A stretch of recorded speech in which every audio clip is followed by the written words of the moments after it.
What would happen if I fell into a black hole?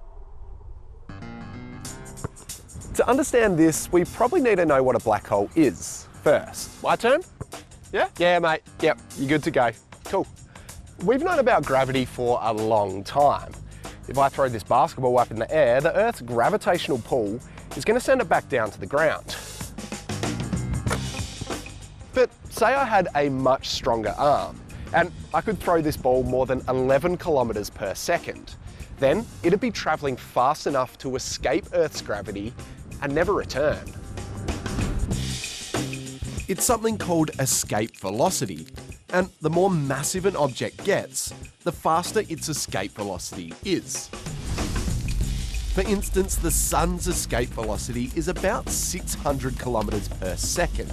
Now imagine something so massive with a gravitational pull so strong that its escape velocity is faster than the speed of light. Nothing, not even light, could escape from it. And that is a black hole.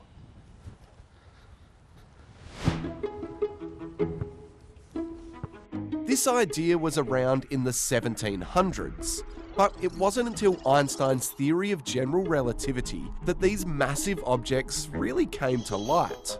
And about 40 years later, they finally got a name. Black holes usually form when a massive star reaches the end of its life. Having burned all of its energy, the star collapses, exploding and then imploding into an infinitely dense point. But what do they actually look like? I can take it from here. Take it away then, champ. Yeah, happy to. All right, let's imagine this is our black hole. This border around the outside is known as the event horizon, and it's kind of like the point of no return. If you cross over here, you'll enter the singularity and never come out. The singularity is a place where scientists have said physics goes to die. But don't take my word for it. Let's go talk to an actual scientist. What am I going to do first of all? Can you draw a black hole for me? Yeah, it's really simple actually, and I can teach you how to do it. Show me. Draw a full stop. That's a small black hole. Yep. You draw a slightly bigger one. That's a bigger black hole.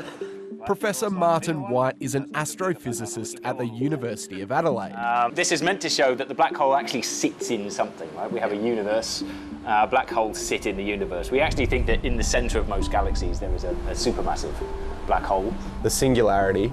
Could you explain to me what is in the singularity? Look, okay, so the short answer is if I could explain it to you, I'd probably be a Nobel laureate. Basically, when it comes to what's in a black hole, we don't know. As a little crash course, Einstein's theory of general relativity found that objects actually bend space.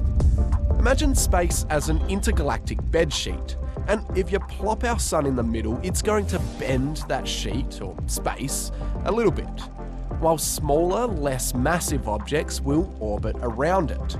A black hole, on the other hand, is so massive, it bends space an infinite amount.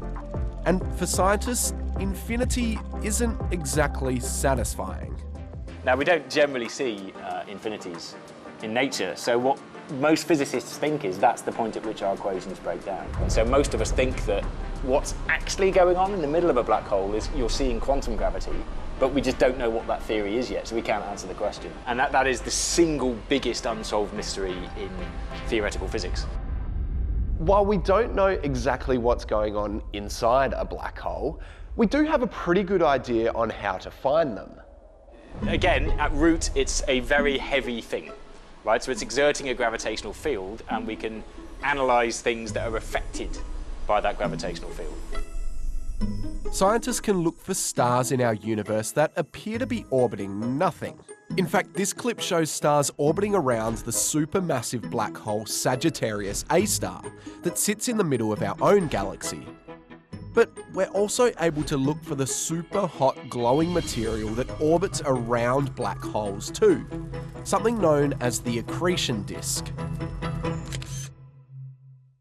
This photo taken in 2019 is the first photo we ever took of a black hole. And really what we're looking at is its accretion disk. It's kind of slowly nibbling and absorbing the matter that's nearest it, but there's some matter that isn't yet near it, and it goes into a stable orbit. Because its gravitational pull is so strong, so much stuff gets pulled into the orbit of a black hole.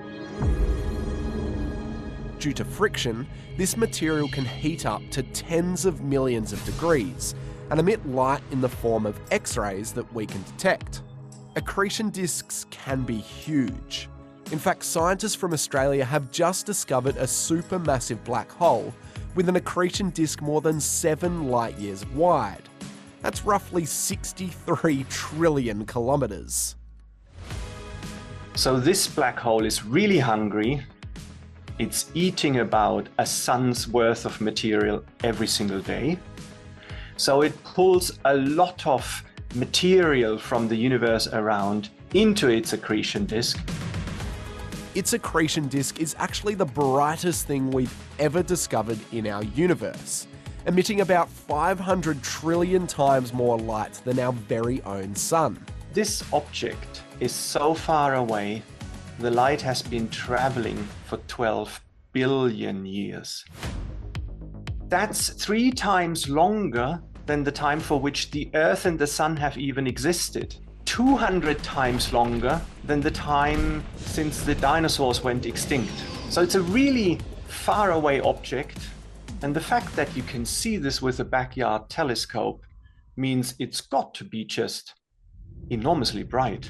So that leaves the big question. What would happen to me if I fell into a black hole? So as you approach a black hole, eventually the force on your feet would be very much stronger than the force on your head, and you'd actually be ripped apart. It's called somewhat charmingly spaghettification, right? Because it's like stretching out pasta, but it's a lot less pleasant when you're actually in it. As I approach the event horizon, the gravitational pull on my feet is going to be a lot stronger than my head. And eventually my atoms and the forces holding my atoms together will be stretched further and further apart in a process aptly named Spaghettification. But let's imagine I was travelling in a spaceship that withstood all of these forces, and somehow I made it into the singularity. Well, there is a theory that something pretty weird could happen. There are theories that suggest that you could, if you could stabilise your passage through the singularity, you'd go into what's called a wormhole, and you might be able to open up possibilities for time travel and things as you pass through this wormhole. What's happening inside a black hole is one of the biggest mysteries, but it's also one of the most exciting. Figuring it out could unlock some of science's biggest questions about our universe. And perhaps even the secret to time travel. Are you from the future?